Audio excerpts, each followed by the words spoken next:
Anjarwati, saya mahasiswi dari Akper Dharma Wacana Metro dari tingkat 1B. Di sini saya akan mengajarkan tata cara batuk efektif. Yang pertama, bisa menggunakan lengan bagian atas dalam. Caranya seperti ini.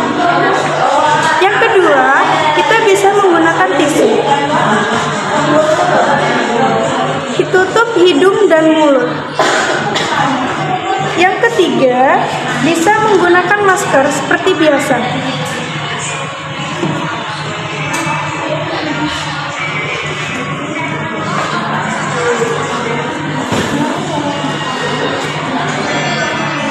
Yang keempat, kita bisa mencuci tangan dengan baik dan benar dengan 6 langkah. Bisa